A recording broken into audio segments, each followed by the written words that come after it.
charismatic rizz. Bro is just so likable, he or she gets along with everyone. So I have a fundamental misunderstanding of what rizz is.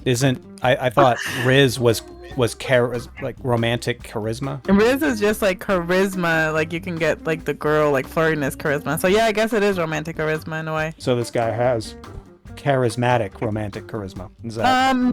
I think the younglings also use rizz in like any type of charisma way.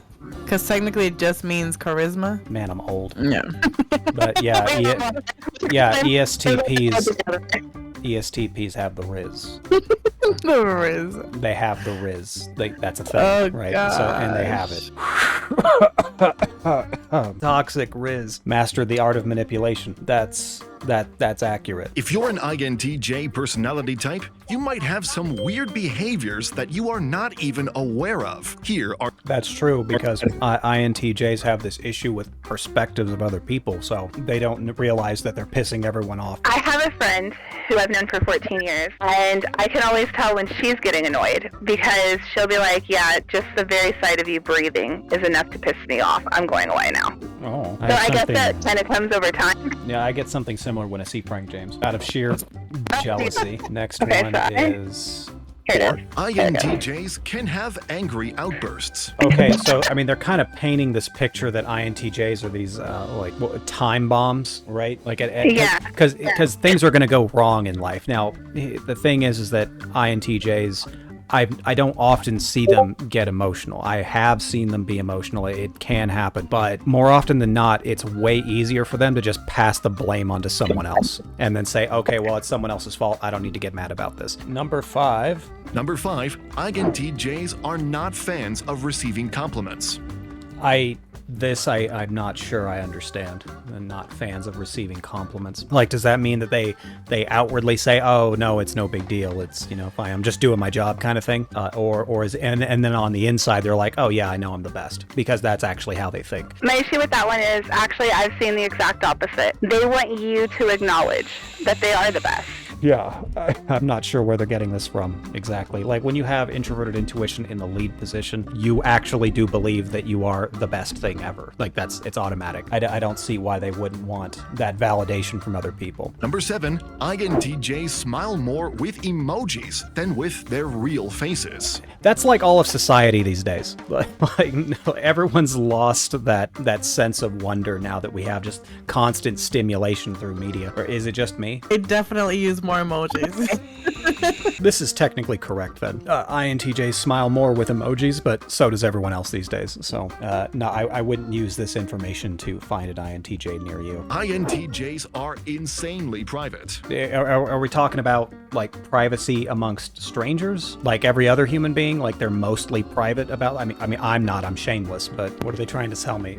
Like they're not insanely private. If they're your friends, then they'll tell you all kinds of stuff you don't want to hear about. I'm not sure. The last two have been a little well, it started kind of accurate, and now it's just slowly becoming very inaccurate. Yeah, it's just turning into these. It's like going to a fortune teller where they tell you these vague generalizations about your life, and then they pick up on whether or not you agree with it. So I don't know. For me, it's like a gradual scale of what everybody is. Now, if that's what we're going off of when we base this on what an INTJ is, then more than half the population is going to be an INTJ. There you go. We can't have that, can we? Number 9, INTJs can behave awkwardly. It's okay. Is it though?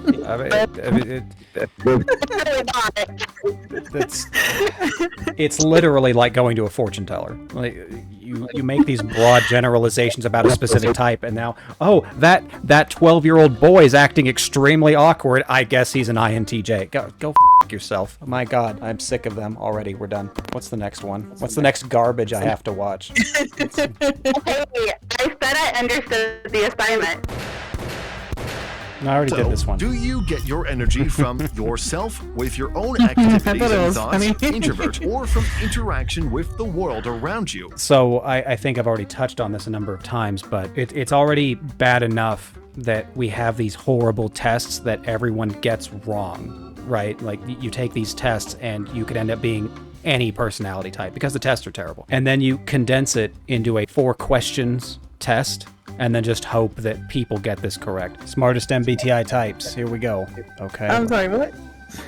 Looks like ENFP got the bottom spot there. Wait, what? Yikes. Someone really has this list mixed up. It's probably for the clickbait. As a matter of fact, it got ratioed a little bit here. 14,000 dislikes, 11K likes. I did not expect to see my kind at the bottom. That's because I wouldn't put it at the bottom. All right, there's the whole thing. Let's see. INFP at number 8. Look at that. Hey, most people put it at number 1. Right above INFJs. That's interesting. Who is the... obviously, I don't care. Let's take a look at the comments, because it's got to be loaded. People can't even read the description. Also, please stop commenting on this video because I quit and I don't want to continue getting notified because you guys can't read the description. Okay, let's read the description. So here's the thing, is that I don't see a description click anywhere on this thing, right? So if I actually wanted to... There is no description.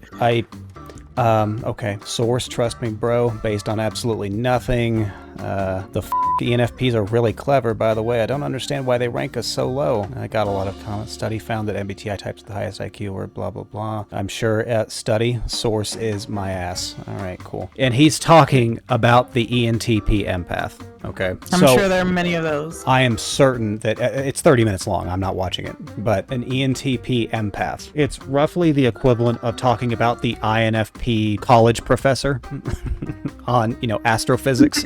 Like, it's like, yikes, that's pretty far removed from the cognitive function preferences here. Oh, this one's only 2 minutes, so let's listen and learn about compatibilities in relationships. Let's observe which of the MBTI types are compatible.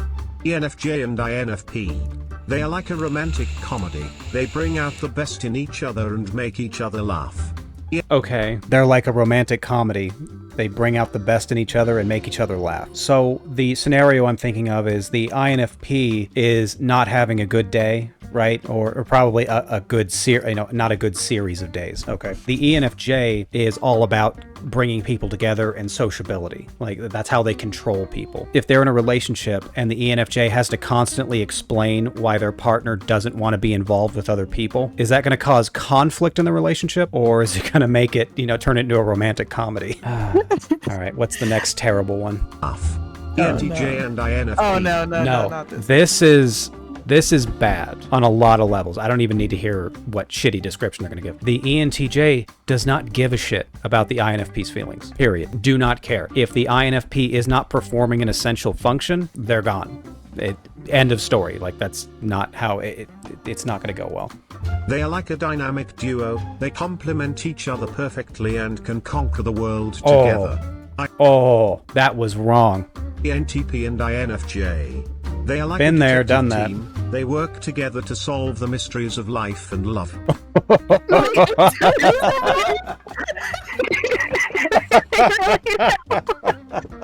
You didn't tell me this about yourself. The mysteries of life and love.